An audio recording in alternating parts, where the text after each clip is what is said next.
काली माँ ने क्यों रखा शिव जी के ऊपर पैर।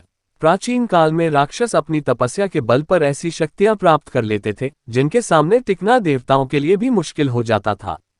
राक्षस अपनी शक्तियों का प्रयोग करके आतंक और भय फैलाते थे। ऐसी ही एक घटना रक्तबीज नाम से राक्षस से जुड़ी है। प्लीज हमारे चैनल को सब्सक्राइब करो, हमें आपके प्यार की बहुत जरूरत है। रक्तबीज का अंत मां काली के हाथों हुआ, लेकिन इस दौरान गलती से मां काली का पांव भगवान शिव के ऊपर आ गया था। आइए जानते हैं उस घटना के बारे में। एक बार रक्तबीज नाम के एक राक्षस ने भगवान शिव को प्रसन्न किया और उनसे एक वरदान हासिल कर लिया।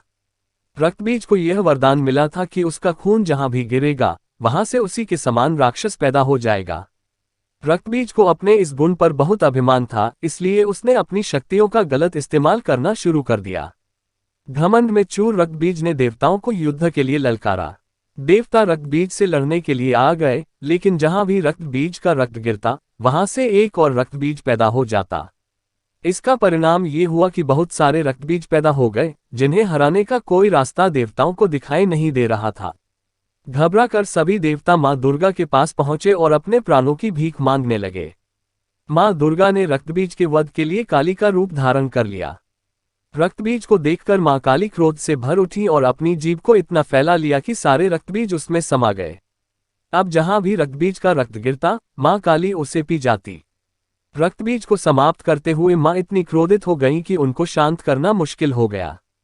काली मां का ये रूप विनाशकारी हो सकता था, इसलिए सभी देवता भगवान शिव के पास पहुंचे और बोले कि आप ही मां का क्रोध शांत कर सकते हैं। मां काली के क्रोध को शांत करना भगवान शिव के लिए भी आसान नहीं था, इसलिए भगवान शिव काली मां के मार्ग में लेट गए।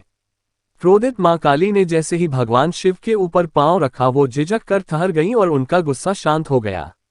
इस तरह भगवान शिव ने देवताओं की मदद की और मां काली के गुस्से को शांत किया, जो सृष्टि के लिए भयानक हो सकता था।